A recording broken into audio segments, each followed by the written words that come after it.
E aí, pessoal, vamos lá para mais uma aulinha aqui de física, tá? Vamos estar falando agora sobre continuar o estudo dos gases, né? Vamos falar sobre a equação de Clapeyron, se você quiser chamar.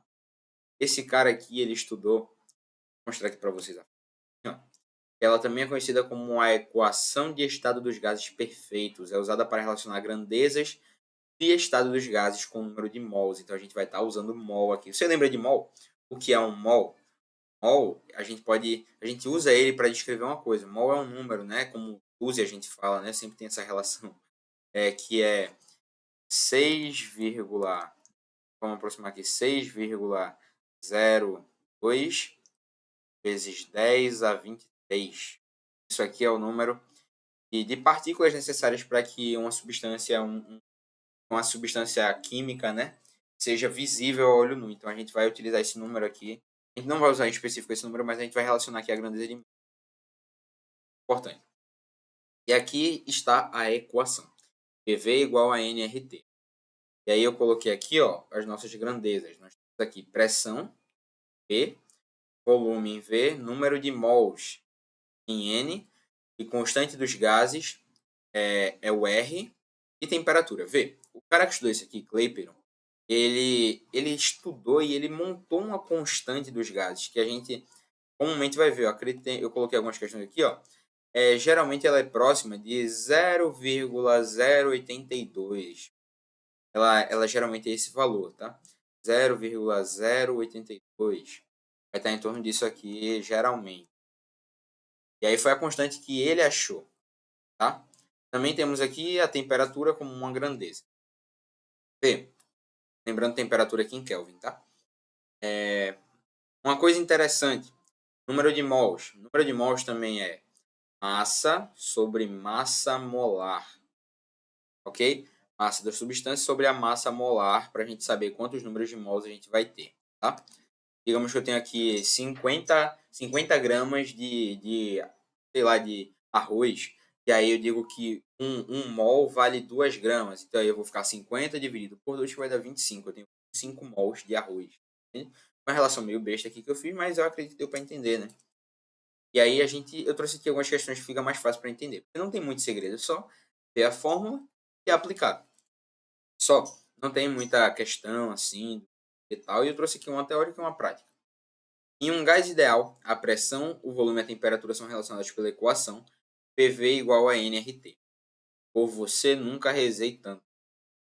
Para esse gás, a razão entre a pressão e a temperatura é, ó, razão aqui, pressão e temperatura. Eu não vou pedir que você entenda aqui o cálculo matemático, algo do tipo. Eu quero que você, perdão por falar isso, mas eu quero que você decore essa informação, tá? Nesse caso aí, a razão entre a pressão e a temperatura, ou seja, a proporcionalidade entre a razão e a temperatura, é que eles são diretamente proporcionais à densidade do gás. Então aqui, ó, quando eu falo de pressão e temperatura, é que eles são diretamente proporcionais. Tá vendo aqui a pressão e a temperatura são diretamente proporcionais à densidade do gás, tá? Quero que você lembre disso. Eu botei essa questão aqui só para você entender e lembrar, tá? Se você quiser calcular, pode calcular, porque dá para descobrir essas razões utilizando a nossa fórmula, tá? Mas como eu não quero que a aula fique extensa, por conceito mais importante, né? Então, assim, qualquer dúvida, você manda mensagem aí. Se quiser que aborde mais sobre isso, só falar que a gente, no privado aí, a gente conversa sobre justamente essa questão aqui, tá? Então, vamos aqui para essa questãozinha, tá? Questão da FPS de Pernambuco. Um balão contendo gás hélio. Pernambuco, nosso estado aqui, meu estado, pelo menos, né? Não sei de onde você está assistindo isso aí, mas faculdade excelente daqui de Pernambuco. Um balão contendo gás hélio está na temperatura ambiente T igual a 20 graus Celsius, aproximadamente 293 Kelvin, que é o que a gente vai utilizar, né? Kelvin aqui, ó. Deixa eu botar um amarelinho. Kelvin. E na pressão atmosférica de 1 atm ou 1 vezes 10 a quinta Pascal. O balão contém 2 mols do gás. E aí ele fala que o gás hélio está se comportando como um gás ideal e que a constante universal dos gases perfeitos vale 8,31. Isso aqui é fundamental para a gente, tá? Isso aqui é muito interessante também Tudo que a gente tem estudado está caindo aqui nessa questão. Tá? Vai usar aqui a equaçãozinha de Clapeyron, que PV é igual a nRT, por você, nunca rezei tanto. E aí, a gente vai utilizar aqui a pressão, né, que a gente... Eu vou colocar aqui 10 a quinta Pascal, tá? Vou colocar aqui, porque ele manda aproximar, né? 10 a quinta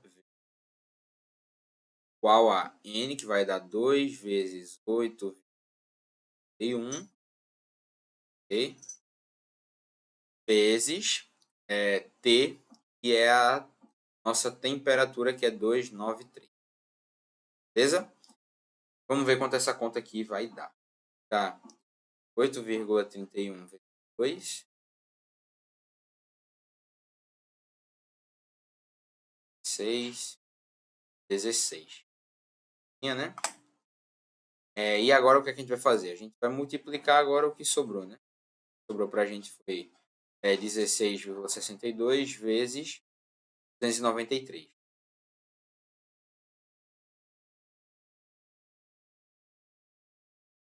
Essa conta aqui da gente vai dar aproximadamente 4.900, ok? Depois que a gente vê que deu 4.900, a gente tem o que do outro lado? A gente vai passar dividir. Vai ficar 4.900 dividido por 10 a quinta. Eu posso passar esse 10 a quinta para cima se eu deixar esse expoentezinho negativo. Então eu vou fazer o que? Vai ficar 4.900 vezes 10 a menos 5. E aí a gente só volta as casas. Né? 0, no caso são 5, né? 0,049. E dá a mesma coisa de 0,05 aproximadamente. Então, resposta aqui, letra E. Ok? Ó, perceba que ele até botou a pegadinha aqui em cima para ver se caía de converter errado. Mas aqui na Cells a gente não vai errar nada, né? A gente não vai converter nada errado, não vai ter aqui. Vamos lá. E firme e forte, que esse assunto é muito legal. Acredito que encerramos. Eu vou fazer um vídeo aqui fazendo algumas questõezinhas aqui para a gente resolver. E aí o assunto base de gases é esse, tá? Então vamos lá, para cima, mostra no progresso que a gente tem muita coisa ainda para ver durante esse ano. Vamos estudar, vamos fazer questões aí, vamos continuar desempenhando para que no final do ano tenha aqui a nossa resposta vindo. Valeu, pessoal, e até a próxima aula. Tchau, tchau.